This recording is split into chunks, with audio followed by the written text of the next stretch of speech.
Hey, good morning or afternoon or wherever you are these days. Welcome. We've had a little Easter stuff on our minds and post-Easter type pieces, so really just kind of after the Sunday of Easter was fantastic. We kind of taken a deep breath and kind of wanted to know what that felt like. And then the next week, right after Easter, we hear the reading from John 20, and we're going to talk about that very briefly and just see how that relates to our lives. So we hear in John 20, on the evening of the first day of the week, when the disciples were together with the doors locked for fear of the Jewish leaders, Jesus came and stood among them and said, "Peace be with you." After this, he said, he showed him his hands and his side. The disciples were overjoyed that they saw the Lord. Again, Jesus said, "Peace be with you.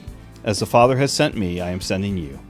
And with that, he breathed on them and said, "Receive the Holy Spirit." So as we were kind of reflecting on that, not only for the message on Sunday, I kind of looked at it as peace and prayer and the Holy Spirit all just kind of working intertwined. Not its separate own little Trinity, but those kind of three pieces work together: peace and prayer and the Holy Spirit.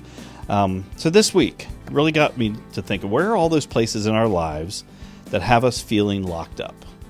Where are those things in our lives, whether it's a job or a relationship or even our faith, that we just feel kind of locked up, hidden away, that we don't really want to open ourselves up and become vulnerable and that kind of thing. So what difference would it be if we fully believed and fully had the peace of Christ breathed into that situation for us? I think it'd be amazing from that standpoint. I mean, personally, we had a big roller coaster week this week.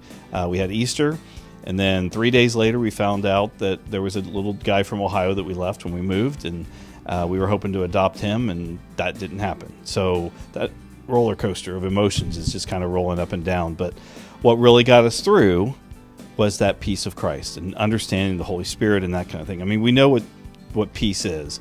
I talked about it last Sunday, actually. Peace isn't the absence of anxiety or the absence of any of the troubles, but it's knowing that in the midst of all those troubles, in the midst of all that anxiety, in the midst of everything we're walking through, that God is there walking with us. And Jesus is there holding our hands, if you will, breathing the Holy Spirit upon us, saying, "Peace be with you."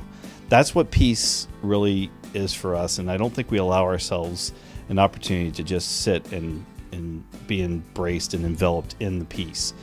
Because when you lift yourselves up to peace, you become a little more vulnerable. But when we have peace, it allows us to react differently to the world, which also brought up Romans 14:19. I really try to use this.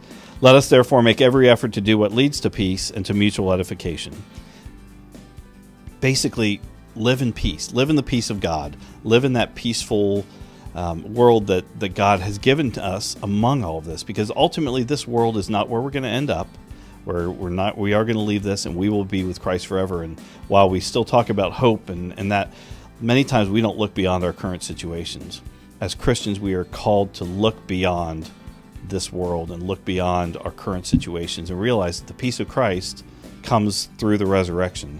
It comes through that hope and that what's happening after this. So that's the peace that I would encourage you to try and live with amidst everything that's going on. Find out what's locking you up and really just kind of break free of those and allow the Holy Spirit to breathe on you, allow Jesus to walk and to breathe that Holy Spirit into us. And ultimately, we'll find peace together. But if there are others around you that you feel comfortable in talking to, allow them to walk with you, allow us to walk with you. This is really about relationships and what we do together and building up and edifying one another. And that's really where we're called as Christians, is to love one another. So with that said, the peace of the Lord be with you always.